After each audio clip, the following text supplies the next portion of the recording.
I'm Edie Lush, and I'm here in the Hub Pavilion in Davos. Very pleased to be joined by Stewart Wallis. You are the director of the New Economics Foundation in London. That's right. Where I live. And we have a huge theme in Davos is, of course, great transformation. I wonder what take you have on that. Well, the take is that the broad idea of changing our systems is right. The problem is, I think, at the minute, what's being talked about here is not nearly enough.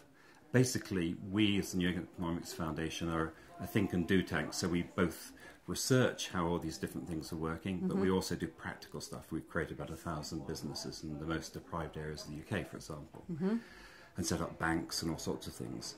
But we're fundamentally saying we've got an economy at the minute which has got 4 systemic and interlinked problems. We call them the 4 horsemen of economics.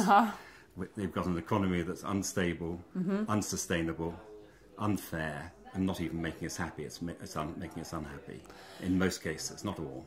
None of that sounds very good. What are you saying that we should do? Well, basically we should stop, it doesn't, none of that's good, but we can actually, and the problem when you look into the future, when you do the analysis, if we carry on business as usual, we burn up the planet. If we put the brakes on though, we shove lots of people out of work, which the Greens would argue stop consuming as much stuff, and that's too simple. So what we need to do is transform the economy, and we call it a great transition. We've been talking about that well before Davos, so we're very pleased they're following us. Right. That might be pushing my luck a touch, but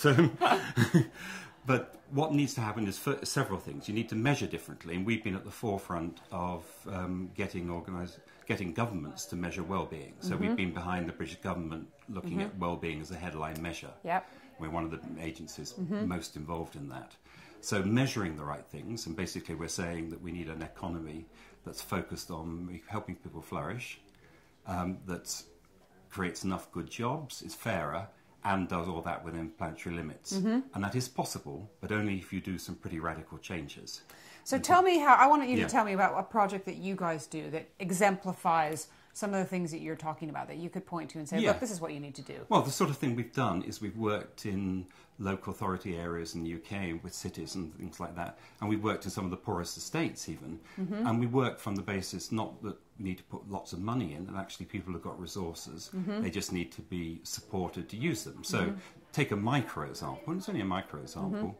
There's an estate in Luton called Marsh Farm, where we work with that estate and those people, and they analysed with us how much money was coming in, and they were really surprised, the millions that were flowing into their community, and then what they were spending it on. And they realised they could do all sorts of things. So they set up their own, they were spending £2 million a year on takeaway pizzas. They set up their own pizza business, employs 15 people, and much nicer pizzas. And all sorts of other business things that flow from that. So there's a number of things you can do which we exemplify around making more reliant communities who create supply and demand at the same time. There's stuff we've done around banking reform, where we've set up the right type. We're involved in setting up local banks. So these are community banks that are banks that they know the people who are coming to bank with them. And I know, because I used to run businesses as well, that it's about relationships. It's not about algorithms. And so if you want small and medium industries to thrive, which create the jobs for people, then you need local banks. And those local banks have either got to thrive or fail on who they're lending to in the local community. They can't just go and invest their money in lots of derivatives all over the place or anything. So it's about getting back to an economy that's much more personal, but it's partly that, but it's also about the structural changes of measuring the right things.